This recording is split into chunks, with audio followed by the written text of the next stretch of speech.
American officials believe that Russia is secretly trying to deploy its nuclear weapons in space, a statement that has put Washington in a terrible deadlock and can become the basis for a full-scale war. Russia's nuclear sword of Damocles over America/nuclear Armageddon is coming?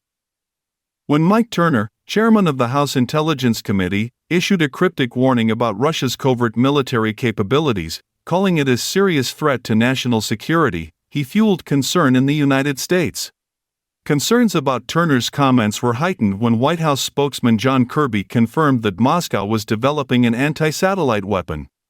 Several news outlets, such as the New York Times, have since reported that Moscow may be preparing to deploy a nuclear weapon in space. Such a weapon may be aimed at destroying large-scale satellite constellations used for communications and reconnaissance. The elimination of these types of space systems could reduce the effectiveness of Ukraine's defense forces, which rely heavily on commercial satellite communications and imagery. It will also reduce the effectiveness of the U.S. military and its allies who are similarly dependent on these systems. Russian sword of Damocles. Russia's decision to detonate a nuclear weapon in space will almost certainly affect the Kremlin's satellites as well. But even if Russia does not use nuclear space weapons, Moscow may see its deployment as a new source of leverage, a sword of Damocles that can put enormous pressure on any other country's space systems. Moscow and Washington have tested anti-satellite weapons since the Cold War, but if Russia were to deploy nuclear weapons in space to attack other satellites, such a proposition would be an unprecedented development and a clear violation of the 1967 Outer Space Treaty. For the Kremlin, however, the costs of a breach may outweigh the benefits. The anti-satellite weapons that Moscow has demonstrated are not capable of effectively destroying large-scale satellite constellations owned and operated by private companies. However, a nuclear anti-satellite weapon can destroy a large number of these satellites at once. If Russian officials decide to deploy this capability, Washington has no option to stop them.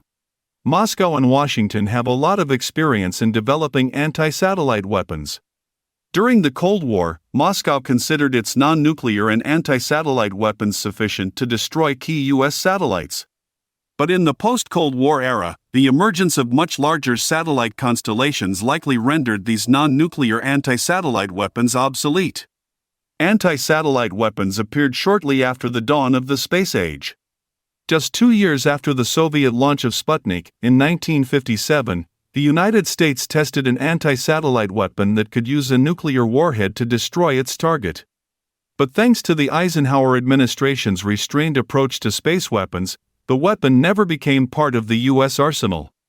Before the advent of more accurate missiles, a nuclear warhead was required to destroy satellites in orbit, and high-altitude nuclear explosions showed that radiation in space was no different in terms of which objects it affected.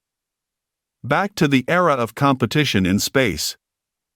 In the early 1960s, U.S. policymakers feared that the Soviet Union would send nuclear weapons into space in the form of an orbital bombardment system, that is, launch another nuclear weapon en route south over Antarctica to prevent an initial U.S. strike. United to prevent, the Kennedy administration responded to Moscow's action in 1963 by deploying nuclear-tipped missiles at Johnson Island in the Pacific Ocean. But U.S. involvement in the Vietnam War strained defense budgets, and officials worried that radiation from anti-satellite nuclear weapons would destroy U.S. and Allied satellites. As a result, Program 437, the project's name, was scrapped in 1975. High-altitude nuclear tests, Program 437, and orbital bombardment systems all emphasize that the line between nuclear weapons and space weapons is blurred. Fears of nuclear weapons in space were reduced, however, with the signing of the Outer Space Treaty in 1967, in which the United States, the Soviet Union, and other signatories pledged to use space for peaceful purposes and to ban nuclear weapons. Do not place in orbit or in the sky. But this treaty was also ambiguous. This treaty did not prohibit the deployment of nuclear satellites. It also did not blacklist non-nuclear space weapons, such as ground-based anti-satellite missiles designed to destroy space systems. Given that a number of technologies, including missile defense interceptors, could attack satellites, there was little agreement on how to even define what a space weapon was. This lack of consensus continues to this day. Ambiguities became a problem as soon as the treaty was signed.